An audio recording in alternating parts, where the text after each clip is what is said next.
بسم اللہ الرحمن الرحیم۔ لوگوں کے سامنے ہاتھ پھیلا کر مانگنے سے بہتر ہے روزانہ یہ صورت 11 بار پڑھ لو۔ اس کی 11 نسلیں دولت پر عیش کرتی ہیں جو روزانہ 11 بار یہ صورت پڑھتا ہے۔ محترم ناظرین، اسلام بے شک سچا دین ہے اور اللہ تبارک و تعالیٰ نے دنیا جہاں کے تمام خزانے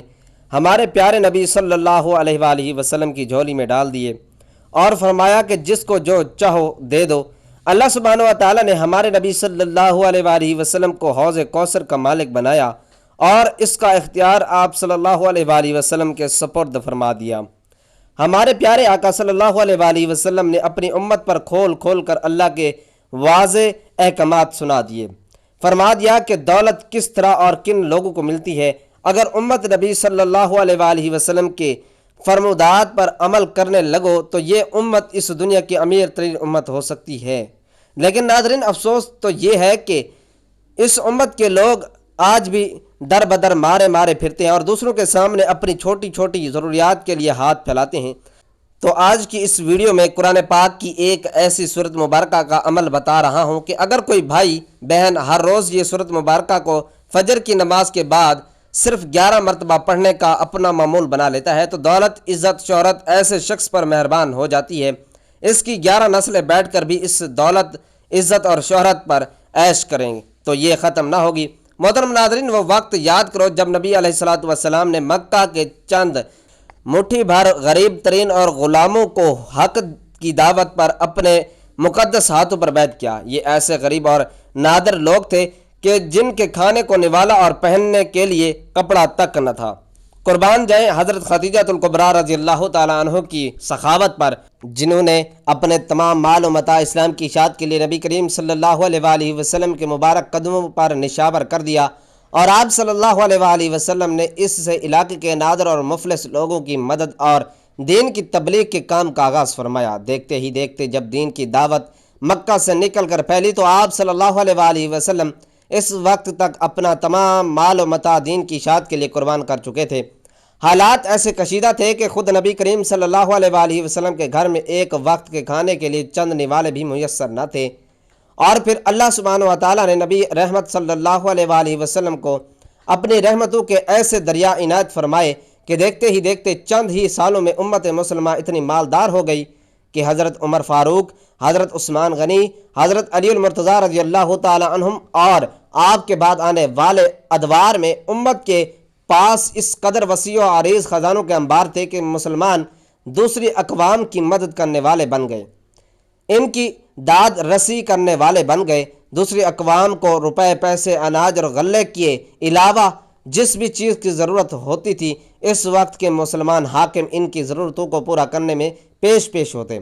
اسلامی سلطنت پر اللہ سبحانہ و تعالیٰ کی ایسی بے بہا عنایتیں اور نعمتیں برسیں کہ آج 14 صدیاں گزرنے کے بعد بھی عرب کی ریاستیں پوری دنیا میں مال و دولت میں سب سے آگے ہیں۔ یاد کرو اس وقت کو جب غزوہ بدر میں مسلمانوں کی ذبح حالی اور مفلسی دیکھی نہ جاتی تھی، اور یاد رکھیں کہ غزوہ بدر سب سے پہلا مارکہ حق و باطل تھا جو مٹھی بھر مفلس مسلمانوں اور مالدار اہل قریش کے مغرور اور شرپسند سرداروں کے درمیان پیش آیا۔ ہجرت کے دوسرے سال 17 رمضان المبارک کو غزوہ بدر کا واقعہ پیش آیا۔ ناظرین، رات بھر قریش کا لشکر عیاشی اور بدمستی کا شکار رہا اور اللہ کے نبی صلی اللہ علیہ وآلہ وسلم نے بارگاہ ربوبیت کے حضور گریہ وزاری میں وہ رات گزاری اور قادر مطلق نے حق کی بشارت عطا فرمائی۔ قریش مکہ چونکہ پہلے ہی مقام پر پہنچ گئے تھے اس لیے انہوں نے مناسب مقامات پر قبضہ جما لیا تھا، باخلاف اس کے کہ مسلمانوں کی طرف چشمہ یا کنواں تک نہ تھا، اور مسلمانوں کی مفلسی کا یہ عالم تھا کہ جس مقام پر مسلمانوں کی مٹھی بھر فوج کو جگہ ملی وہ زمین ایسی ریتلی تھی کہ اونٹ کے پاؤں ریتلی زمین میں دھنس جاتے تھے۔ خشک اور ریتلی زمین میں 313 مسلمانوں کے لشکر کی حرکت کی وجہ سے ایسی گرد اڑتی تھی کہ اپنے ہی سپاہیوں کی نقل و حرکت کا اندازہ نہ ہوتا تھا، لیکن تائید الہی اور رحمت الہی عز و جل سے وہاں پر ایسا رحمت والا بادل برسا جس سے گرد جم گئی اور نبی صلی اللہ علیہ وآلہ وسلم کے حکم کے مطابق جا بجا پانی کو روک کر چھوٹے چھوٹے حوض بنا دیے گئے۔ پوری وادی جل تھل ہو گئی، سب پانی سے سیراب ہوئے، غسل کیا، وضو کیا، تمام اونٹوں کو پانی پلایا اور مشکیزیں بھر کر رکھ لیے، ریگزار مضبوط اور سخت ہو گئیں، کفار کی زمین میں کیچڑ پیدا ہو گیا، اور اس قدر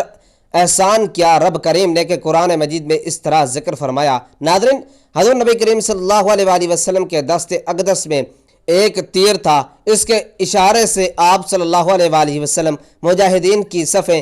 قائم فرما رہے تھے۔ مہاجرین کا علم حضرت موصب بن عمیر کو، خزرج کا علم بردار حباب بن منظر اور اوس کے علمدار سعد بن معاذ رضی اللہ تعالیٰ عنہ کو مقرر فرمایا۔ چنانچہ لشکر اسلام کی صف آرائی ہوئی اور مشرکین مکہ بھی مقابل میں صف باندھے کھڑے تھے۔ حضور سید عالم صلی اللہ علیہ وآلہ وسلم نے میدان بدر میں اپنے جانثار سپاہیوں کو دیکھا اور ان کی قلیل تعداد، مفلسی اور بے سر و سامانی کو بھی دیکھا، تو بارگاہ خداوندی میں یوں التجا کی، اے اللہ، تو نے مجھ سے جو وعدہ فرمایا وہ پورا فرما۔ اے اللہ، اگر آج یہ مٹھی بھر نفوس بھی ہلاک ہو گئے تو پھر قیامت تک تمام روئے زمین پر تیری عبادت کرنے والے کوئی نہیں رہے گا۔ جبکہ ابن اسحاق کی روایت میں ہے کہ جب قریش مکہ کے کافر سامنے آئے تو آپ صلی اللہ علیہ وآلہ وسلم نے یوں دعا فرمائی کہ اے میرے اللہ، یہ قریش کے لوگ بڑے غرور اور فخر کے ساتھ تیرے پیغمبر سے لڑنے اور جھٹلانے آ رہے ہیں، اپنی مدد بھیج جس کا تو نے وعدہ فرمایا۔ یعنی وہ وعدہ یہ کہ پیغمبر کو غلبہ ہوگا، جیسے اس آیت مبارکہ میں ہے۔ سیدنا ابن عباس رضی اللہ تعالیٰ عنہما سے روایت ہے کہ نبی صلی اللہ علیہ وآلہ وسلم نے غزوہ بدر کے دن فرمایا کہ جبرائیل علیہ السلام اپنے گھوڑے کا سر تھامے اور لڑائی کی ہتھیار لگائے ہوئے آئے ہیں۔ حدیث پاک میں اس طرح بیان ہے کہ حضرت سیدنا علی المرتضیٰ رضی اللہ تعالیٰ عنہ فرماتے ہیں کہ بدر کے کنویں سے لوگ پانی بھر بھر کر ڈول میں ڈال رہے تھے کہ ایسی تیز ہوا آئی کہ میں نے ایسی تیز ہوا نہ دیکھی تھی۔ ہوا آئی اور گزر گئی، پھر ایک اور تیز ہوا آئی کہ اتنی تیز ہوا میں نے کبھی نہ دیکھی، بجائے اس ہوا کے جو اس سے پہلے آئی تھی۔ پہلی ہوا حضرت جبرائیل علیہ السلام تھے جو 1000 فرشتوں کے ساتھ رسول اللہ صلی اللہ علیہ وآلہ وسلم کے ساتھ رہنے کے لیے نازل ہوئے تھے، جبکہ دوسری ہوا حضرت میکائیل علیہ السلام تھے جو 1000 فرشتوں کے ساتھ نازل ہوئے تھے۔ تیسری ہوا حضرت اسرافیل علیہ السلام تھے جو 1000 فرشتوں کے ساتھ نازل ہوئے تھے، اور اسے امام حاکم رحمۃ اللہ علیہ نے بیان کیا ہے کہ اللہ تعالیٰ کا ایک فرشتہ ساری دنیا کے کافروں کو مارنے کے لیے کافی تھا، مگر اس پروردگار کو یہ منظور ہوا کہ فرشتوں کو بطور سپاہی بھیجے اور ان سے عادت اور قوت بشر کے مواقف کام لیا۔ حضرت رافع بن خدیج رضی اللہ تعالیٰ عنہ جو بدری صحابی اکرام رضی اللہ تعالیٰ عنہ اجمعین میں سے ہیں، انہوں نے فرمایا کہ حضرت جبرائیل علیہ السلام نے نبی کریم صلی اللہ علیہ وآلہ وسلم کی بارگاہ میں حاضر ہو کر عرض کی کہ آپ بدر والوں کو کیسا شمار کرتے ہیں؟ یعنی آپ کے وہ صحابہ جنہوں نے بدر کی جنگ میں شرکت کی تھی، آپ کی نظر میں ان کی کیا اہمیت ہے؟ تو آپ صلی اللہ علیہ وآلہ وسلم نے فرمایا سب مسلمانوں سے افضل ہیں، یا پھر اس جیسا کلمہ ارشاد فرمایا۔ حضرت جبرائیل علیہ السلام نے فرمایا اسی طرح جو فرشتے بدر کی جنگ میں شامل ہوئے وہ بھی سب فرشتوں سے افضل ہیں۔ اور ناظرین، یہ حدیث بخاری شریف سے لی گئی ہے۔ بھائیوں اور بہنوں، اگرچہ فرشتے غزوات اور جنگوں میں بھی اترتے تھے، مگر بدر میں فرشتوں نے لڑائی بھی کی، اور حضرت امام بہقی رحمۃ اللہ علیہ نے روایت بیان کی ہے کہ فرشتوں کی مار پہچانی جاتی تھی، گردن پر چوٹ اور آگ کا سا داغ۔ حضرت جبیر ابن محتم رضی اللہ تعالیٰ عنہ سے مروی ہے کہ بدر کے دن میں نے کافروں کی شکست سے پہلے آسمانوں سے کالی کالی چونٹیاں اترتی دیکھیں، یہ فرشتے تھے، اور ان کے اترتے ہی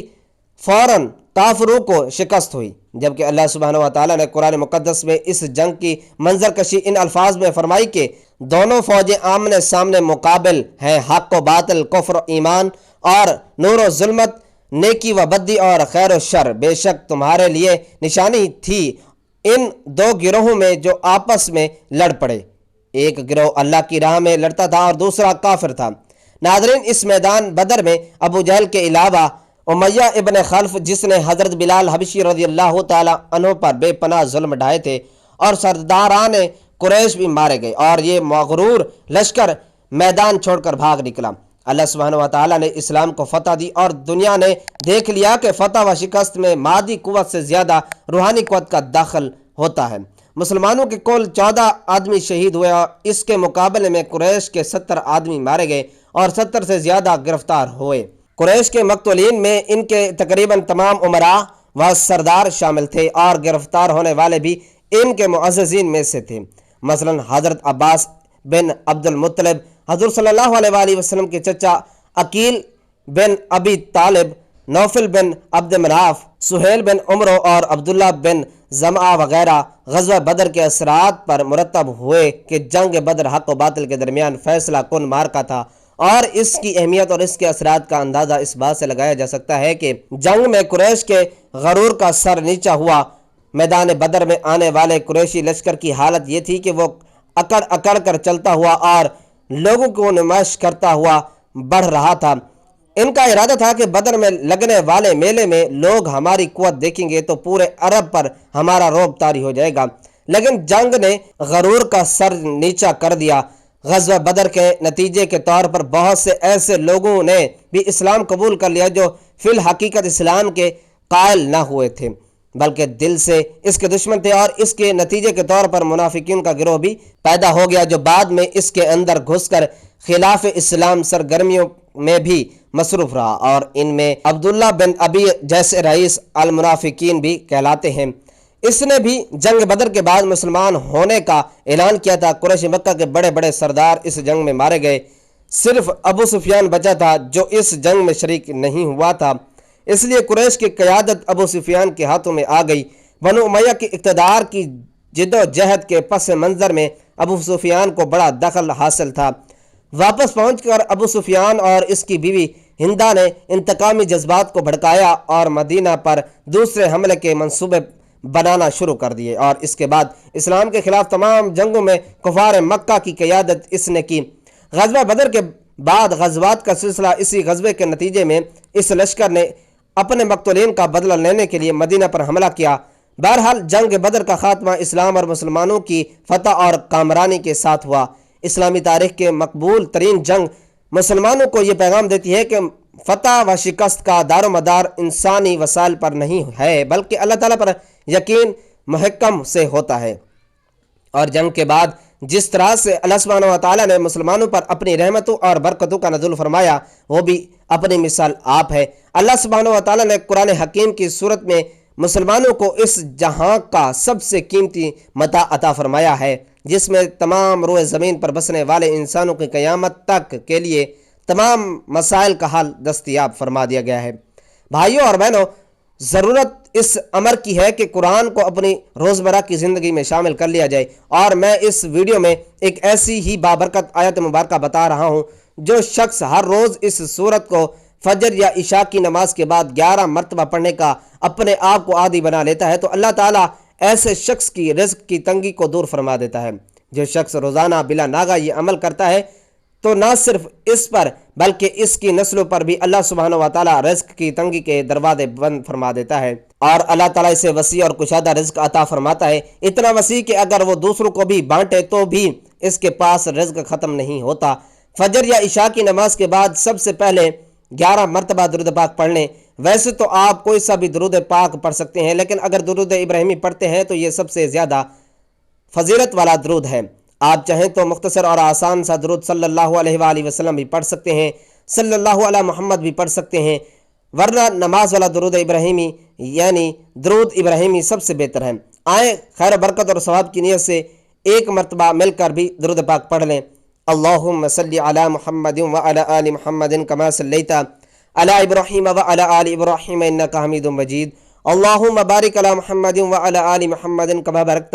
علی ابراہیم وعلی آل ابراہیم انکا حمید مجید۔ درود پاک پڑھنے کے بعد ناظرین آپ نے یہ آیتیں پڑھنی ہے۔ اللہ یبسط الرزق لمن یشاء ویقدرہ انہ بکل شیء علیم۔ اللہ اپنے بندوں میں سے جس کے لیے چاہتا ہے رزق کشادہ کر دیتا ہے اور جس کے لیے چاہتا ہے تنگ کر دیتا ہے۔ اس آیت کو 11 مرتبہ پڑھنے کے بعد آپ نے اللہ تعالیٰ کے ناموں کا ورد کرنا ہے۔ یا غنی یا رزاق، اللہ غنی ہے، بے نیاز ہے،